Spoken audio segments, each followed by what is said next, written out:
बिस्मिल्लाहिर्रहमानिर्रहीम। इस वीडियो में हम सीखेंगे the method of undeterminant coefficient, reduction of order, method of variation of parameter. असल में ये आर्टिकल देखे जाएं तो ये mathematical method written by S M. Yusuf book में आते हैं, चैप्टर नंबर 10 में, जिसका नाम है differential equations of higher order. तो इन आर्टिकल को करने से पहले, ये मेथड सीखने से पहले, मैं एक सिंपल क्वेश्चन करता हूँ कि हम जनरल सोल्यूशन कैसे निकालते हैं डिफरेंशियल इक्वेशन से। कॉम्प्लीमेंट्री सोल्यूशन भी इसको हम कहते हैं। तो मेरे पास ये इक्वेशन है 9d² - 12d + 4y = 0। तो इसको हम यूँ भी लिख सकते हैं 9d² y/dx² - 12d y/dx + 4y = 0। असल में ये जो हमारा d होता है ये बराबर होता है d/dx के। तो मैं क्या करता हूँ कि इस क्वेश्चन को लिख देता हूँ f(dy) = 0। जी सिंपली जिस तरह हम किया करते थे x² + x + 2 = f(x), जिस तरह हम फंक्शन लिखते थे पोलिनोमियल। इसी तरह मैं अब ऑक्सिलरी इक्वेशन निकालूंगा जिससे मैं m की वैल्यूज़ ले सकूँ। तो उनमें से मैं कोई जनरल सोल्यूशन निकालूंगा। तो मैं क्या करता हूँ, ऑक्सिलरी इक्वेशन लेता हूँ f(m) = 0। मैंने क्या किया, डी की जगह पर m पुट कर दिया है 9d², तो 9m² - 12d - 12m + 4 फ्लोर ऐसे आ जाएगा। क्योंकि मैंने f(m) = 0 रखा है तो इसीलिए मैं सिर्फ ये d वाली ही इसका पोर्शन लूँगा। ठीक है। तो अब मैं इस क्वेश्चंस को मैंने इस तरह लिखे, -12m को मैं लिख सकता हूँ -6f - 6m। ठीक है, क्योंकि ये फैक्टराइजेशन करने का एक तरीका है। तो मैंने क्या किया कि इसका एक पेयर ये बना दिया, एक पेयर ये बना दिया। इसमें से इस पेयर में से मैंने 3m कॉमन लिया तो 3m - 2 आ गया।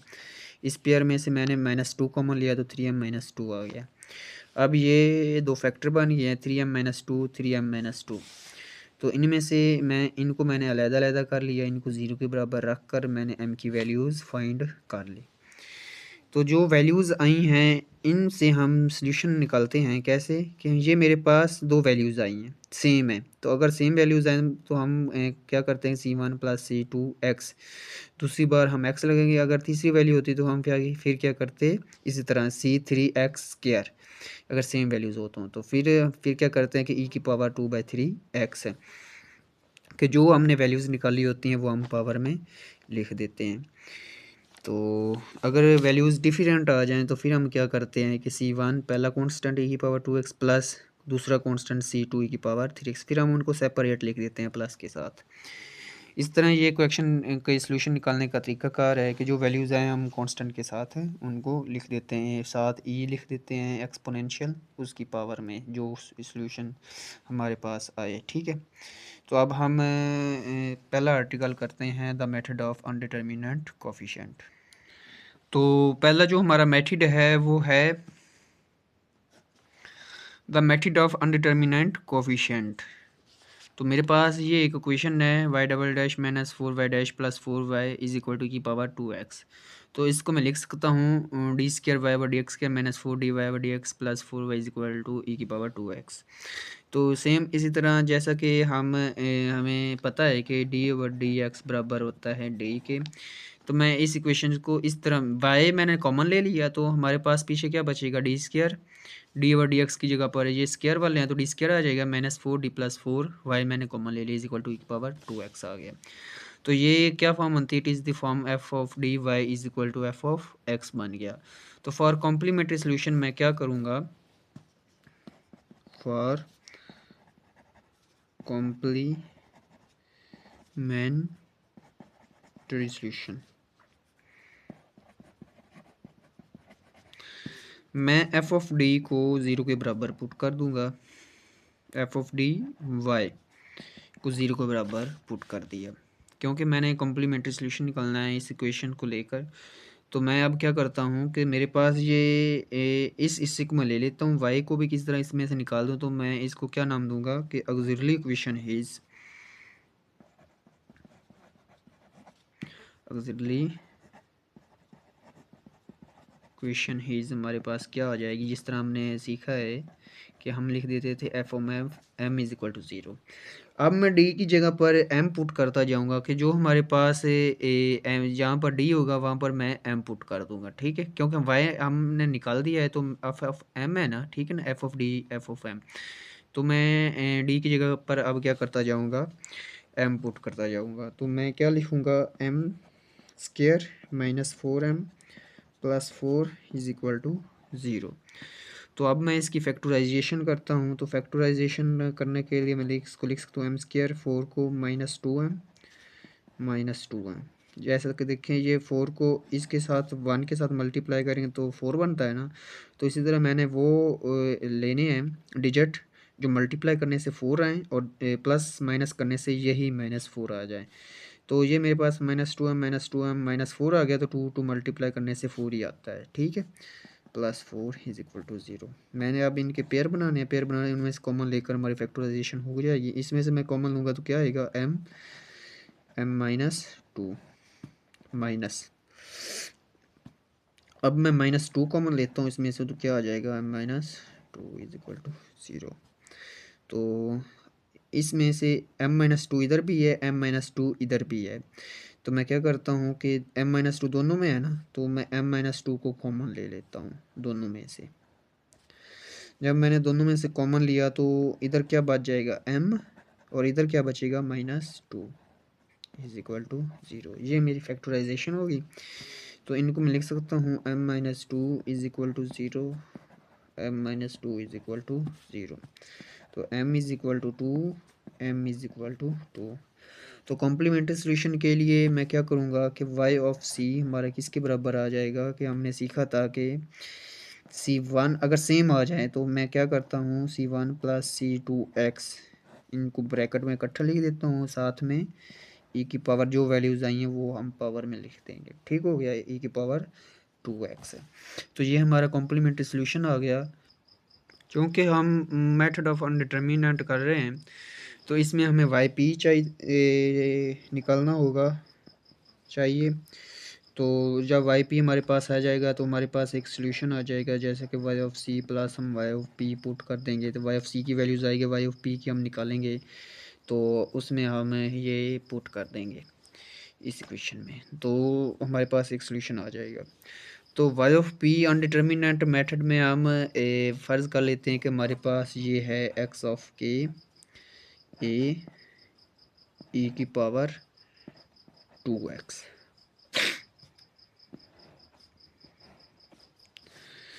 तो अब k की वैल्यू हम कहाँ से लें, तो हमने k की वैल्यू इधर लेनी है, जो हमने ये इक्वेशन नंबर में इसको लिख लेता हूँ 1 लिख लेता हूँ,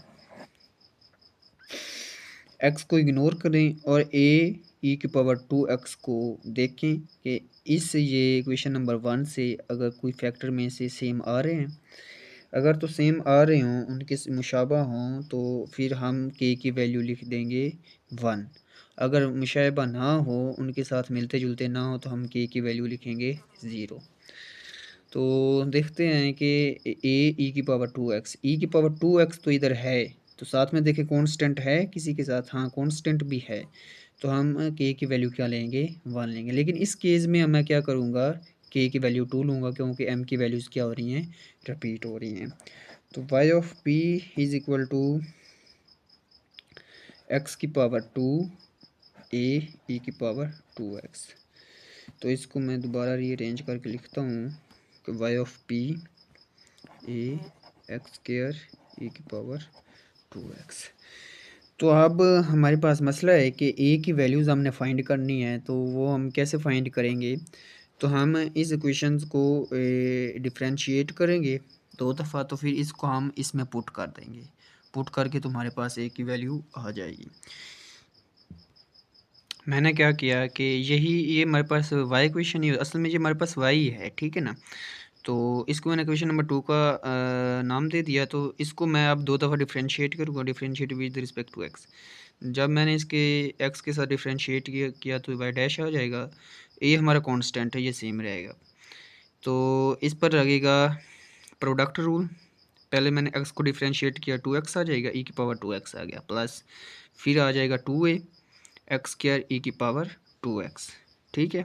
इसी तरह e की पावर 2x कैसे, अगर e की पावर 2x है तो ये कैसे डिफ्रेंशिएट होती है, e की पावर 2x है तो ये सेम 2 e की पावर 2x आ जाती है। ये वाला 2 इसी तरीके से है, पहले मैंने एक्स स्क्वायर को डिफ्रेंशिएट किया 2x आ गया, फिर e की पावर 2x आ गया, प्लस फिर 2a एक्स स्क्वायर e की पावर 2x और ये साथ ये 2, ठीक है। फिर मैंने इसको डिफ्रेंशिएट किया तो अब इस पर भी प्रोडक्ट रूल लगेगा और इस पर भी प्रोडक्ट रूल लगेगा। इस पर प्रोडक्ट रूल, ये 2 तो बार आ गया ना कांस्टेंट ऐसे, तो ए भी सेम आ गया, तो एक्स को जब मैंने डिफ्रेंशिएट किया तो ये सेम आ गया 1, ठीक है ना। जैसे कि मैं अगर एक्स को डिफ्रेंशिएट करूँ एक्स के साथ, तो ये एक्स और ये एक्स कट जाएंगे और ये कट के 1 आ जाएगा इसी तरह, ठीक है। ये 1 e की पावर 2x एक्स के साथ पहले डिफ्रेंशिएट किया, अब 2 भी सेम ऐसे आ जाएगा, 2 हमें e की पावर 2x 2 भी ऐसे आ जाएगा, ए भी आ जाएगा और एक्स भी सेम आ जाएगा। e की पावर 2x 2 इसको डिफ्रेंशिएट करने से जैसे हमने ये डिफ्रेंशिएट किया है ये रिज़ल्ट भी सेम आया है, ठीक है, ये वाला। तो ये भी आ गया। अब इस पर प्रोडक्ट रूल लगाते हैं तो ये भी क्या हो जाएगा, अब पहले एक्स स्क्वायर को डिफ्रेंशिएट करेंगे तो 4a x e की पावर 2x प्लस अब 2a x स्क्वायर सेम आएगा तो e की पावर 2x 2 ऐसे आ जाएगा। अब फर्दर इसको रीअरेंज करते हैं तो ये वाला तो सेम आ जाएगा ना, 2a e की पावर 2x, ये 2 और 2 4 हो जाएंगे और 4 और 4 ये कितने हो गए 8a x e की पावर 2x, ये और ये, ठीक है, और साथ में ये आ जाएगा 4 2 और 2 4 4a x स्क्वायर e की पावर 2x। ये इक्वेशन नंबर 3 बन गई। ये इक्वेशन नंबर 3 बन गई। ये इक्वेशन नंबर 2 थी, ये इक्वेशन नंबर 3।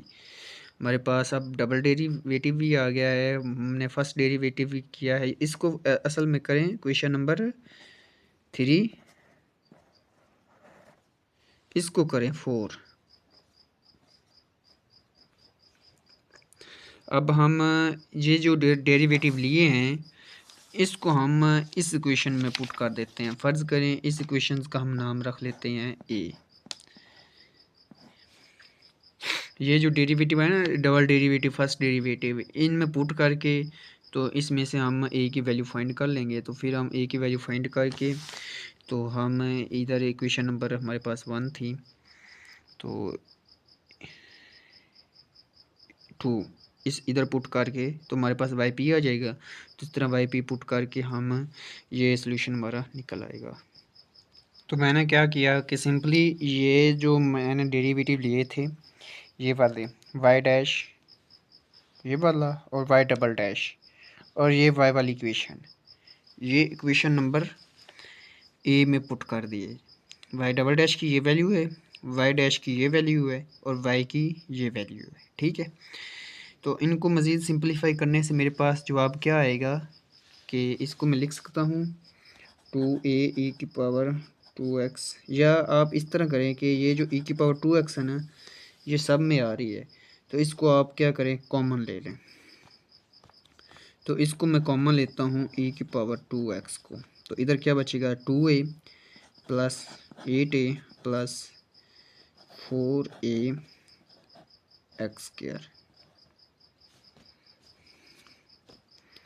इधर ये बच जाएगा। तो इधर क्या बचेगा माइनस 4 को मैं इसके साथ मल्टीप्लाई कर देता हूँ, माइनस ये हो जाएगा 8a x e की पावर 2x, तो उधर कॉमन चला गया है। ओवरऑल इसको मैं कॉमन ले लेता हूँ, ओवरऑल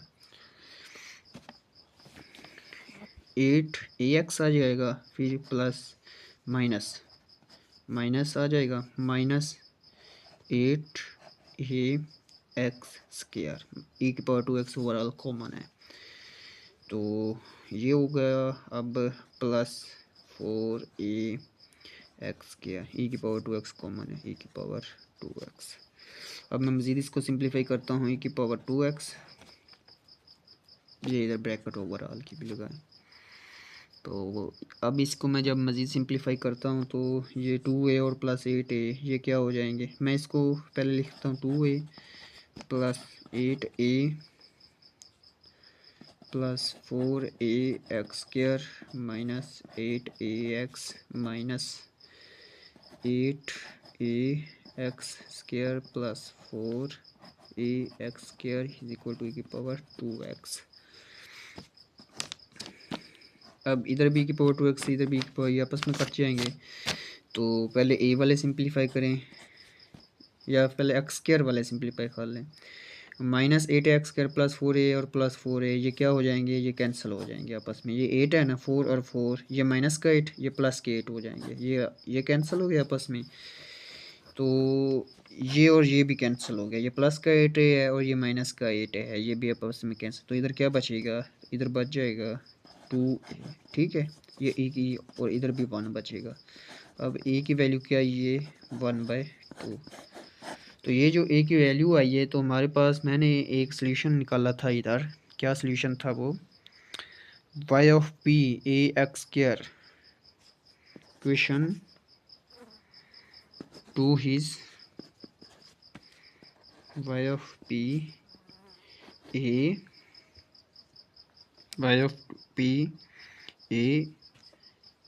x² e की पावर 2x। अब मैं इधर a की जगह पर इसकी वैल्यू लगाता हूँ 1/2 x² e की पावर 2x। तो अब मेरा सोल्यूशन क्या होगा, y is equal to yc plus yp। तो अब मैं इसको लिख सकता हूँ yc मैंने क्या निकाला था, इधर देखें, ये था मेरा y ऑफ c, ठीक है। ये मेरा y ऑफ c था, क्या था, c1 प्लस c2x e की पावर 2x प्लस, और y ऑफ p मेरे पास ये है। तो इसको मैं अब ऐड करूँगा 1/2 x² e की पावर 2x, ठीक है। ये हमारा था मेथड ऑफ अनडिटर्मिनेंट, जिसके ज़रिए से हमने ये इक्वेशन सॉल्व की। सिंपली हमने क्या करना है कि हमने इसको सॉल्व करना है, बस इसका फैक्टराइजेशन करनी है, जो वैल्यूज़ आएँ वाई एफ सी निकालना है। वाई एफ सी से हमने अपने से फ़र्ज़ करना है, ठीक है। ए लिख कर एक्स की पावर के लिख कर ए की पावर 2x लिख देना है। तो ये असल में ये जो ए और ई की पावर 2x आया है ना, ये इधर से आया है।